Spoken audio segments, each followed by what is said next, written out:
Hello, welcome to Part 64 of Atomic Art. Can probably help if everything ends well. No thanks. A little vacation will fix me right up. I mean, if this all ends well. Fine.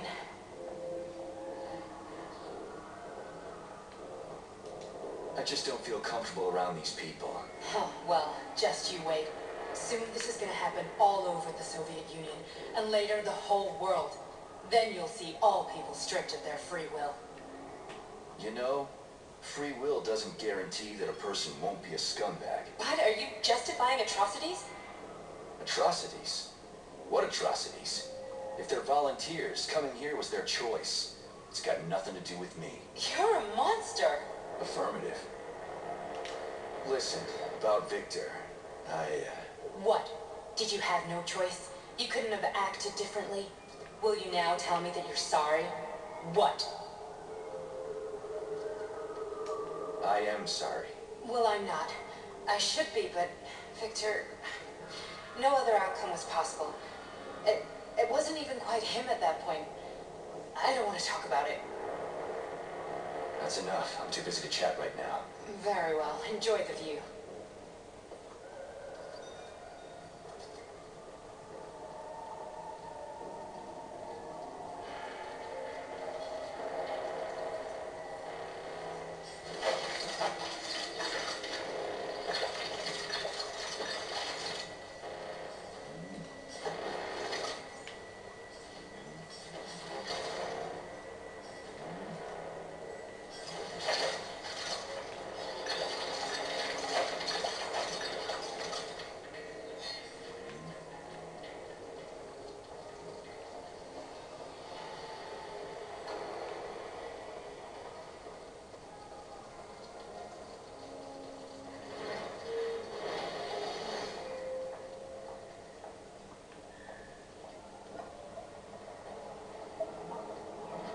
Resist, my darling. Resist.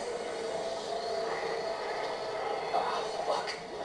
I'm so sick of these goddamn hallucinations. Do you see colorful spots before your eyes?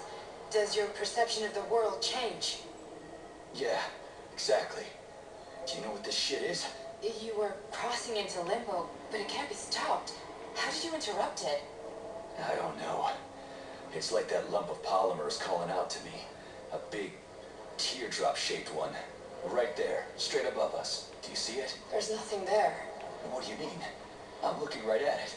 Oh crap, now it's gone. It's a hallucinatory reaction, a side effect of the surgery you underwent. The reaction of a damaged brain to the presence of a neuropolymer implant. What are you even talking about? What implant? Did Sechenov not tell you? So you don't know what's happening to you? Charles, do you know what's happening with my head? I am not detecting any internal changes, Major.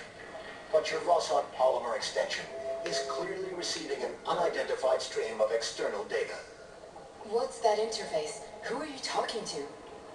It's a chatting artificial librarian, an AI in my polymer glove. It doesn't matter. Charles, what are you talking about? Charles? Wait, Charles, what data? What Voskhod polymer extension? The Voskhod polymer extension was developed using data from experiments conducted by Dmitri and myself. What? Yourself? Then why are you calling Dr. Sechenov Dmitri? Who are you? Comrade Major, this will be difficult to explain. I am... Charles, why the fuck are you all staticky? What the hell is going on? Keep it together, Major. If what I'm thinking is true, I should be able to access the archive right now. There will be records about you. State your name and personal access code. Crystal clears. Invalid name. Fine, I'll hack it. Not so fast. Name Cheriton Zaharov. Code Fluffy. Code accepted. Access granted. Fluffy. Charles, are you there? Nothing? Nothing. So, what is Charles then? Long story short, your Charles is Professor Cheriton Zaharov. Huh, that was short. So how could he be Zaharov? Professor Zaharov was developing the collective subsystems and worked on the module. The one you have inside you. They told us he ran a number of experiments on himself. The result was disastrous and unpredictable. On himself? Was he an idiot or something? Oh, he certainly wasn't an idiot. Zaharov was a misanthrope obsessed with science. I don't think he cared about what happened to his body all that much. So when did you realize that Charles is Zaharov? Just about right now, when he went offline. I had no idea Sechenov had stashed his consciousness into your glove. It was the abbreviation Charles that tipped me off. So Charles isn't a person anymore. Just a device. I don't know, I guess he is. Except this device is based on the logical paradigm and experience of one of the brightest Soviet geniuses.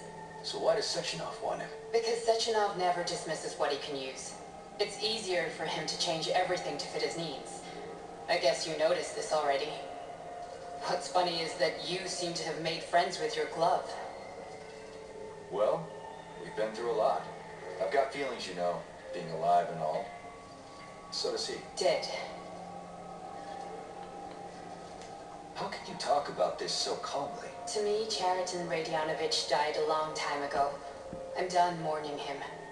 And besides, I'm a scientist. We're more impassionate towards death than to muddling one's brains.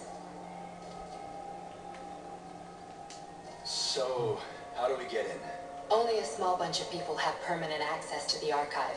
Sechenov, Lebedev, the director of the academy, and Zaharov. Like you reminded me. Fluffy, huh? So what would we have done if the password hadn't worked? I'm sure you would have smashed the door with your bare fists. But now Archivist thinks I am Dr. Zaharov, so we got lucky.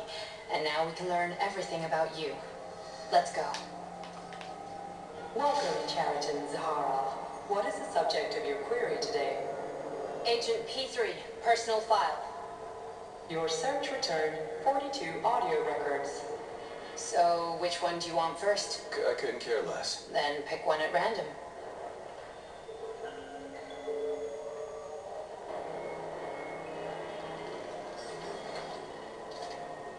Try this one. Commencing playback. The events in Bulgaria left the agents badly injured. Technically speaking, they were clinically dead. Agent Blesnar could not be saved. Since Agent Plutonium's condition was less severe, it was possible to return him to combat readiness. However, his nearly destroyed limbs had to be amputated and replaced with the latest prostheses. Yeah, I already know half my body's prosthetic. What else is new? These are just general observations. Find another recording.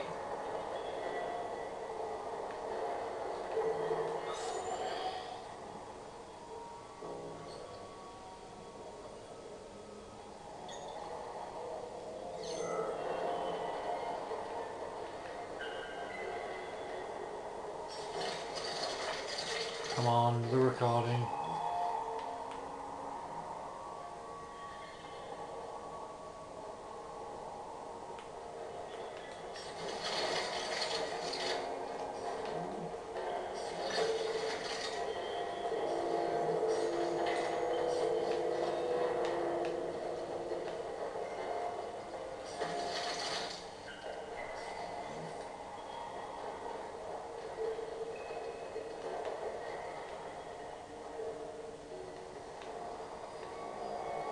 Come on, there's gotta be another one somewhere.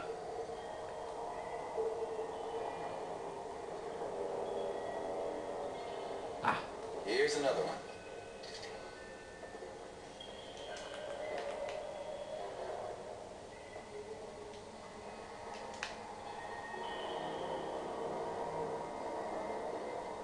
Okay, play this one. Commencing playback. thanks for watching part 64 and seeing part His 65. personality was altered significantly, including his behavioral and speech patterns. Because of this, I made the decision to remove the agent from the Argentum unit. In order to prevent any possibility of memory recidivism, Plutonium received a new call sign, P3, and is now under my direct command and observation. P3's contact with Argentum has been kept to a minimum,